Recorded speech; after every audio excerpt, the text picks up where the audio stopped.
Good Tuesday morning. Glad I got a chance to spend some time with you. We're going to begin a new study in our devotion.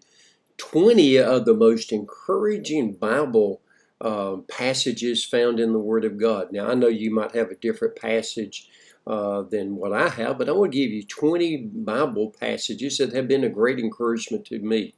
Now, what does it mean to be encouraging? Well, it means, first of all, to give hope, that we're giving hope, bringing hope.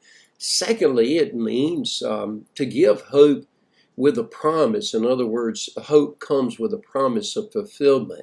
If it doesn't have the promise of fulfillment, it's not hope. And so what we want to be doing is looking at passages that uplift, that encourage us, that is cheering us on, that is promising us, that is bringing a hopefulness to our lives. So we're going to be looking at different passages that will encourage us. And our first passage we're going to be looking at is found in John chapter 16, verse 33, and John 14, verse 27. I have said these things to you, that in me you may have peace. In the world you will have tribulation, but take heart, I have overcome the world. Peace I leave with you, my peace I give to you. Not as the world gives do I give to you. Let not your hearts be troubled, neither let them be afraid. Notice these key words. Peace, take heart, overcome. I give you peace. Notice that. I give you peace. I leave you peace.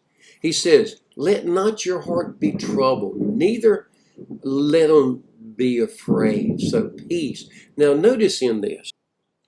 Notice that peace is a state of, first of all, tranquility.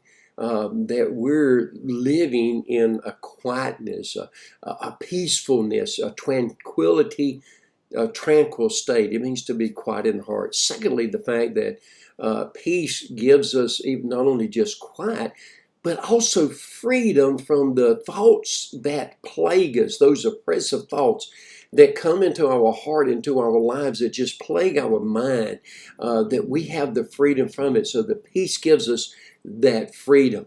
And so we need to see that. But not only that, there's just so much more that we need to see about peace.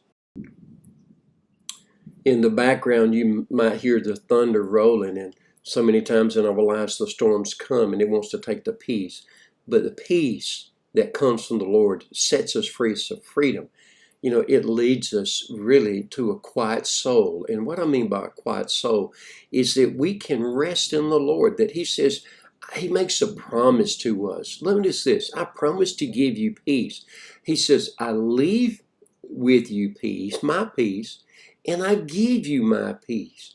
That we've got that promise from the Lord that as we go through this life, the Lord can give us a peace, a very quiet soul, that when the storms come, that we can go through the storm having a peace that really passes all understanding. It's a wonderful promise. I don't know what you're facing, but I do know that God can quiet the storms, that He can bring a peace to your life, and I hope and pray that you'll have that victory in Him. I hope you have a wonderful day, and I'll see you tomorrow.